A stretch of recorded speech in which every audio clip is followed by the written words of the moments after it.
네, 오밤중 뉴스 함께하고 계십니다. 자, 제가 준비한 두 번째 주제는 어제 공개된 얘기입니다. 예, 쌍방울 김성태의 대북 송금과 관련해서 지금까지 알려지지 않은 새로운 주장이 제시가 됐다. 그것도 김성태와 일란성 쌍둥이 혹은 경제 공동체라고 불리는 어, KH그룹 배상윤 회장으로부터 나왔다라는 얘기 전해드렸습니다. 아시다시피 배상윤 회장은 KH그룹 회장이고요. 김성태와 같이 해외 도피를 하다가 김성태는 잡혀가고 배상윤은 도망치고 뭐 그렇게 됐습니다. 자, 그런데 이 배상윤이 그 사이에 국내에 들어오기 위해서 좀 로비를 한 것 같아요. 로비의 대상은 바로 윤석열이었다고 합니다. 돈도 주고 니들이 원하는 대로 진술도 해줄 터이니 나 좀 들어가게 해줘. 뭐 이런 식으로 굴었던 모양이에요. 당시 윤석열 측에서는 이 배상윤한테 너 검찰 수사에 협조해라. 뭐 요 얘기를 조건으로 걸었던 모양입니다. 검찰 수사에 협조하라는 것은 결국 뭘 말하겠습니까? 검찰이 요구하는 대로 거짓말을 해라. 뭐 이거겠죠. 네. 자, 이와 관련돼 가지고 이화영 부지사의 변호인이죠. 김광민 변호사가 어마어마한 폭로를 제기했습니다. 당시에 이 대통령실, 그러니까 윤석열 측 혹은 권성동 측하고 배상윤 회장 사이에 상당한 뒷거래가 오갔다라는 내용인데요. 김광민 변호사가 자신의 SNS를 통해서 공개를 했습니다. 제가 어제 김광민 변호사와 전화 인터뷰를 통해서 자세한 내용 전해드리겠다고 했는데요. 네, 오늘 바로 준비가 되어 있습니다. 김광민 변호사와 전화 연결해서 자세한 내용 들어보도록 하겠습니다. 자, 변호사님 안녕하십니까? 네, 안녕하세요. 네, 한동안 좀 뜸하셔가지고 어떻게 지내나 걱정을 했었는데 잘 지내셨습니까? 네, 잘 지냈습니다. 저 김광민 변호사님 뵈면은 제일 먼저 떠오르는 얘기가 이화영 부지사님이시고요. 또 이화영 부지사님 어떻게 지내시나 또 이렇게 걱정도 되는데 뭐 혹시 소식 들으신 거 있으십니까? 지금 워낙 좀 오래 수감돼 계셔가지고요. 지금 3년 가까이 계시니까. 네. 네, 그래서 좀 많이 좀 지치셨고요. 근데 또 최근에 대법원에서 확정 판결되면서 이제 네. 미결수에서 이제 기결수가 되셨어요. 예. 기결수가 되면 뭐 면회수 제한이라든지 이제 여러 가지 제한이 있어가지고 예, 그런 걸로 여러 가지 좀 어려움이 있으시고요. 특히나 또 밖에 계신 사모님이 네. 또 경제적으로 어려우시기 때문에 많이 고생하고 계시죠. 예. 제가 뭐 지난주에 안 그래도 사모님 이거 백종화 선생님 예. 좀 연락을 해서 또 인터뷰를 하기도 했었는데 네, 가족분들도 참 고생이 많으시더라고요. 그렇죠. 네. 근데 최근에 이 희망이 보이는 그런 소식이 들렸습니다. 네네. 예, 그래서 이화영 부지사님께서 직접은 아니시겠습니다만이 SNS에 이제부터 새로 시작이다라는 글도 네네. 올리셨던 것 같아요. 네. 예. 일단 지금 어떤 일이 벌어졌는지 좀 간단하게 설명을 좀 해주시겠습니까? 우선은 뭐 대북 송금이라는 게 그 쌍방울이 경기도를 대신해서 북한에 돈을 줬다는 거잖아요. 네. 예, 근데 이게 이 혐의를 입증할 수 있는 증거라는 것이 처음부터 끝까지 그 쌍방울 회장이었던 김성태 진술밖에 없습니다. 네. 그래서 검찰은 김성태의 진술에 의지해서 수사를 했고 법원은 김성태의 진술이 신빙성이 있다라고 해서 유죄를 선고를 했는데 네. 그 쌍방울과 사실상 뭐 쌍둥이 기업이라고 할 수 있는 곳이 KH그룹이에요. 예, KH그룹이요. 예. 네, KH그룹이 대북 송금에도 참여해서 지분도 있고요. 네. 예, 근데 이제 KH그룹 회장이 이제 배상윤 씨죠. 네. 예, 이분이 그 윤석열 정권 초기에 김성태랑 같이 해외 도피를 했었습니다. 네. 그리고 김성태는 23년도 1월에 송환이 됐지만 네. 배상윤 회장은 아직까지 캄보디아에서 도피 행각을 벌이고 있고요. 네, 그렇죠. 예, 근데 이분이 그 최근에 그 대북 송금 사건은 경기도와 그리고 이재명과 전혀 무관하다라는 네. 취지의 그 인터뷰를 했고, 예. 그리고 올해 8월 달쯤 귀국해가지고 모든 진상을 밝히겠다. 이런 예. 식의 인터뷰를 했죠. 지금이 6월 26일이니까 이제 한 달 보름 정도만 있으면 진상을 이제 밝혀줄 수 있으리라고 기대가 되는데요. 네네. 유아용 부지사님께서 올려놓으신 이 SNS 글을 보니까 이제부터 시작이다라고 말씀해 주시면서 진실이 밝혀질 네네. 것이다. 네네. 쌍방울 대북 송금은 철저하게 계획된 조작 사건이고 증인 외유, 위증 이런 것들이 곧 드러날 것이다. 그러면서 특검 얘기까지 하셨어요. 네네. 그래서 이 특검도 그 대북 송금 특검을 좀 추진해야 한다라고 이제 강조를 하고 계신데, 자 여기서 그럼 일단 이 배상윤이라는 사람을 좀 자세히 들어봤으면 좋겠어요. 이 사람이 그러면 김성태하고는 글쎄 뭐 이 사람 일란성 쌍둥이다 뭐 또는 뭐 경제 공동체다 이런 얘기를 하던데 뭐 어떤 예, 예. 관계들인가요?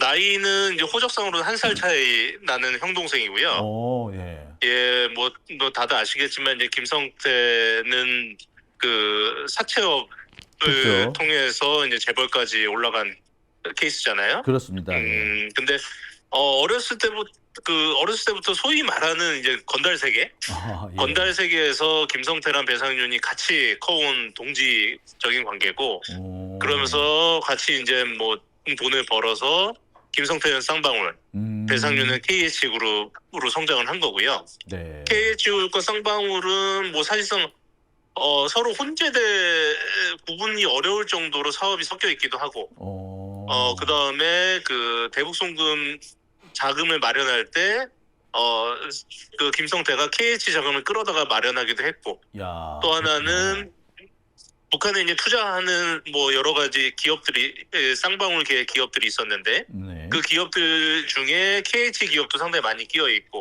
그래서 뭐 사실상 하나의 한범이라고 보셔도 되는 회사하고 사람들입니다.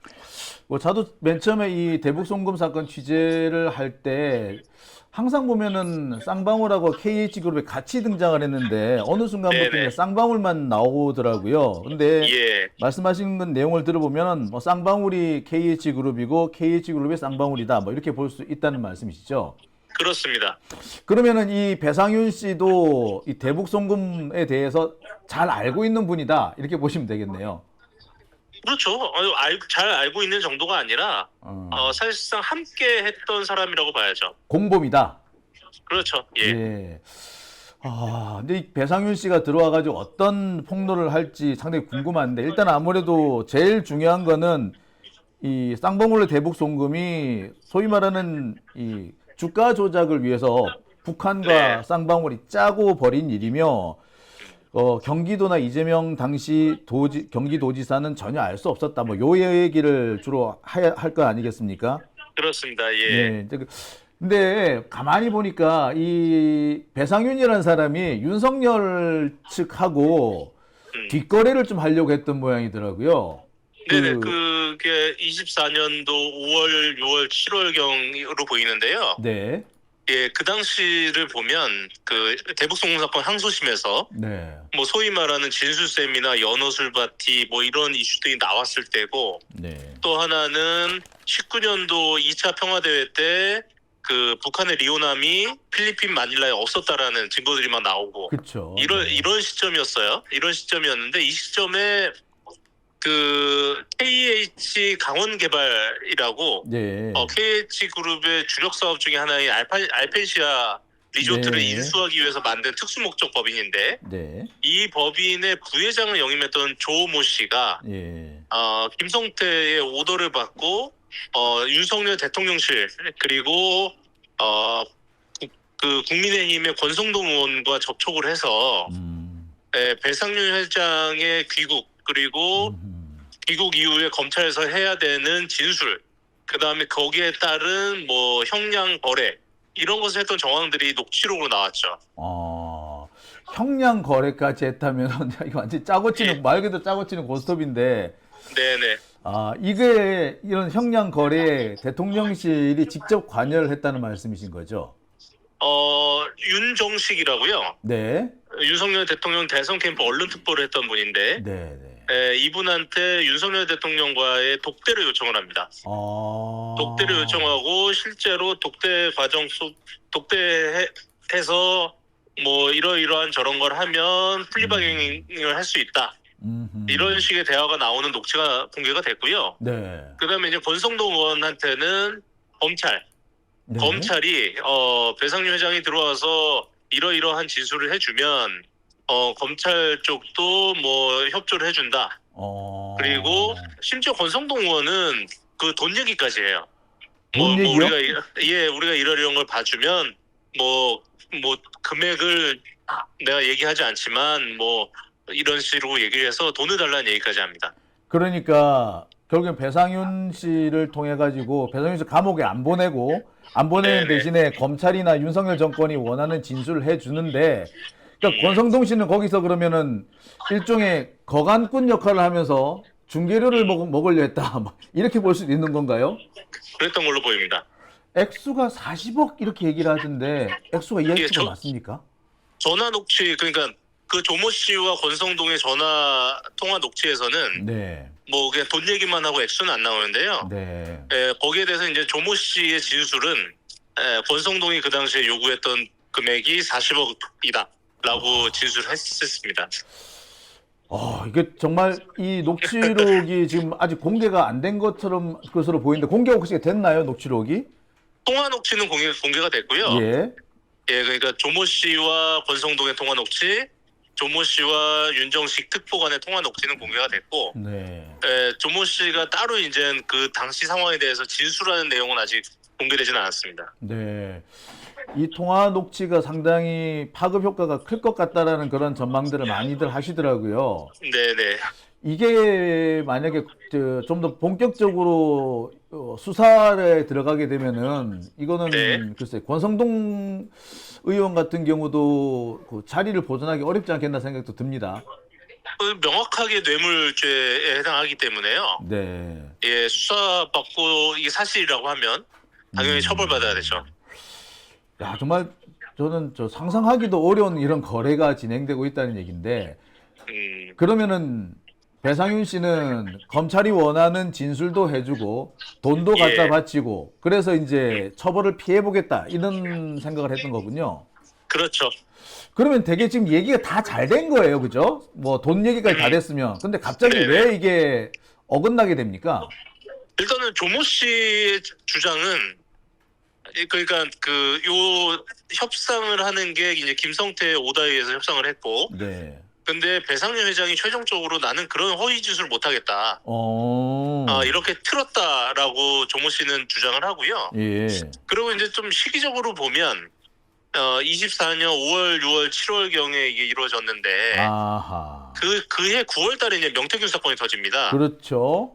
예, 그러면서 이제 사실상 이게 진행하기가 어려운 상황이 되기도 했었던 걸로 보여요. 그 무렵에 총선도 있고 하면서 아마 분위기가 조금 바뀐 것도 있고 뭐 여러 가지 복합적인 영향을 미치지 않았을까 이게 생각이 드네요. 네네. 그러니까 배상윤 씨가 갑자기 나는 그렇게 진술 못하겠다, 나는 거짓말 못하겠다 이렇게 트는 바람에 네네. 그러면은 김성태는 그 와중까지도 계속해서 이 배상윤까지 끌어넣어 가지고 진술을 조작하려고 했다 이렇게 보면 되겠군요. 그렇죠. 그러니까 이 무렵이 딱 그러면은 김성태도 감옥에 있으면서 집중적으로 뭐 진술 세미나 하던 그런 시기 아니었던가요? 아니, 그때는 24년 5, 6, 7월이니까요. 좀 지나고 김성태는 나왔을 때죠. 아하. 그러니까 김성태가 이제부터 본격적으로 이제 뭔가 해보려고 했던 그런 시기가 되겠네요. 그렇습니다. 뭐 좀 너무 앞서 나가는 생각이 아닐까 생각도 드는데, 그러면은 이화영 부지사 같은 경우는 이미 지금 확정 판결이 났지 않습니까? 네네. 네. 그러면 이제 와가지고 이렇게 배상윤 씨의 진술이 나온다거나 이렇게 한다고 해도 이게 큰 영향을, 대세엔 영향을 못 미치지 않겠느냐 이런 걱정도 좀 하시더라고요.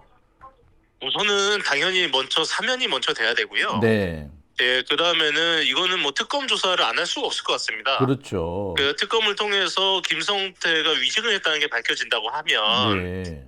예, 이거는 재심 사유가 되기 때문에 재판을 다시 해야겠죠. 이게 재심까지 가야 되는 건데, 이게 조금 갈 길이 멀긴 하네요. 네, 좀 멉니다. 예. 일단 제일 첫 걸음은 사면 그리고 이 특검 이렇게 보면 되겠네요. 네네. 참 이게 또 갈 길이 먼데 특검과 관련해서 민주당 내 분위기는 어떻습니까? 이게 아무래도 민주당에서 좀 음, 손을 좀 써야 될 것 같은데요. 네. 뭐 진실 파악을 위한 뭐 TF를 발족한 걸로 보이고요. 네. 예, 그렇다면 근데 이게 뭐 민주당 내 국회의원들 중심으로 만들어진 TF로는 진실 수사권이 없기 때문에 네. 진실을 밝히는데 아무래도 한계가 있을 거고 그렇다고 하면 이런 활동이 결국은 특검으로 이어질 수밖에 없지 않을까 조심스럽게 생각합니다. 네, 결국 특검이 가장 가장 현실적인 해결 방안이 되겠네요. 네네. 근데 이제 또 걱정스러운 것이 이게 배상윤 씨는 이렇게 진실을 말한다고 하더라도 김성태 같은 경우는 이미 너무 멀리 와버렸잖아요. 이제 와서 네네. 자기가 위증했다라고 얘기를 하게 되면 또 처벌을 받게 될 텐데 이 김성태의 입을 열게 하는 방법, 뭐 그런 방법은 없을까요? 우선은 이 건은 검찰이 사실은 조작하는 과정에 있어서 너무 좀 아마추어틱한 부분들이 있었어요. 네. 여기저기 너무 많은 흔적들을 남겨놔서 그래서 이제 특검을 통해서 조사를 하면 뭐 관련된 증거들이 금방 나올 거고 네. 그렇다고 그런 증거들이 나왔을 경우에는 아무리 김성태라고 해도 끝까지 뭐 진술을 유지하기는 어렵지 않을까 싶습니다. 네. 그리고 이게 배상윤 씨가 이제 귀국을 해 주셔야 되는데 배상윤 씨 귀국과 관련해서는 혹시 뭐 들은 얘기 있으신지요? 국내 뭐 대형 로펌을 선임을 해서 조율하고 있다라는 이야기는 들었고요. 예. 예, 뭐 정확한 정보는 아닙니다. 근데 뭐 그 국내 모 로펌을 선임해서 조율하고 있다. 그렇다고 그게 사실이라고 하면 뭐 사실상 뭐 상당히 많은 준비를 한 상황에서 SBS 인터뷰까지 된 걸로 보이고 네. 그렇다고 하면 그 당시에 말했던 8월 귀국은 실제로 이루어지지 않을까 싶습니다. 네. 8월 달이 되면 상당히 큰 변화가 있지 않겠는가 살짝 기대도 해보게 되네요. 네네. 근데 이번 건 같은 경우에 검사들이 참 많이 엮였어요. 윤석열도 걸렸지만 검사들이 글쎄 박상용 검사 같은 사람은 대표적인 것 같고, 네네. 그 외에 뭐 여러 검사들 이름이 나오더라고요. 이 송민경 검사는 원래 이분이 기자 출신인 걸로 알고 있는데, 네. 이분도 좀 걸려 있고, 그다음에 이게 그 위에 고위급 검사들도 많이 걸려 있지 않습니까? 일단 그 위에 이제 김영남 부장도 있을 테고, 네. 그 당시에 뭐 수원지검장도 당연히 연루돼 있지 않을까 싶습니다. 네. 자, 근데 우리 시민들이 제가 이제 어제 그 관련된 얘기를 좀 잠시 전해드렸더니 시민들이 하시는 얘기가 신진우는 어떻게 되느냐?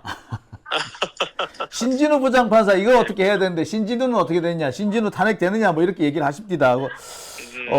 어떻게 보십니까? 어쨌든 법원은 뭐 검찰이 제출한 증거 그리고 법정에서 현출된 증거를 가지고 법리에 따라 판단했다라고 주장을 할 거기 때문에요. 네. 뭐 사법은 그러니까 신진우 개인에 대한 판단 문제를 가지고 문제 삼기는 쉽지는 않아 보이고. 네. 하지만 이거를 그냥 이 기회로 사법부 또한 개혁을 해야 된다. 이런 취지로 해서 사법부 개혁을 주장해야 되지 않을까라는 생각을 하고 있습니다. 일단 신진우 개인에 대해서 책임을 묻기는 좀 어려워 보이지만 이게 그러니까 우리나라 사법제도 또 이 재판과 관련돼서 허점이 드러난 거니까 사법 그렇죠. 개혁으로 이어간다 이런 말씀이시군요. 그러니까 검찰이 장난을 칠 때 이 장난을 사법부가 적극적으로 제지를 해야 되는데 그렇죠. 지금 그렇지 못하고 있기 때문에 이러한 부분을 사법부가 적극적으로 제지할 수 있는 제도적 장치를 마련해야 되지 않을까 싶어요. 사실 나쁜 걸로 치면은 신진우 부장판사도 만만치 않은데 빠져나가네요 또. 자, 아무튼 뭐 이번 일을 계기로 해가지고 사법부 개혁뿐만 아니라 법원 개혁 또는 뭐 검찰 개혁이 좀 잘 됐으면 좋겠습니다. 네네. 이화영 부지사님께서 이제 건강을 유지해 주시면서 잘 버텨 주셔야 되는데 지금 건강은 어떠시다고 하시던가요? 지금 뭐 그래도 다행스럽게도 크게 나쁘지는 않으십니다. 뭐 많이 지쳐 계시긴 하지만 그렇게 특별하게 뭐 병세가 있다거나 이러진 않습니다. 뭐 어떤 분들 그런 얘기를 하시더라고요. 이화영 부지사 사면 얘기가 나오니까 되게 부정적인 말씀도 하세요. 예, 예. 그 여행부 지사님께서 혹시 그 얘기 들으셨는지 궁금하네요. 사면에 대한 부정적인 견해들이요. 예.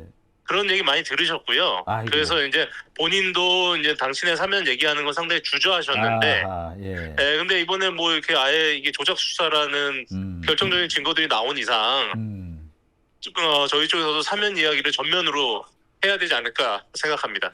아무래도 사면 이야기 꺼내기 훨씬 수월해진 것만은 분명해 보입니다. 그렇죠. 예, 예. 예. 그리고 또 아무래도 명분이 확실해지지 않는가 생각이 들어요. 네, 억울하게 맞습니다. 당했으니까. 네네. 예. 뭐 앞으로 이제 본격적으로 활동을 좀 다시 재개를 하셔야 될 것 같은데 뭐 네네. 계획 중인 거 있으십니까? 우선은 지금 뭐 조작에 관여했던 걸로 나온 사람들, 네. 언급됐던 사람들한테서 고발 조치가 있어야 될 것 같고요. 네.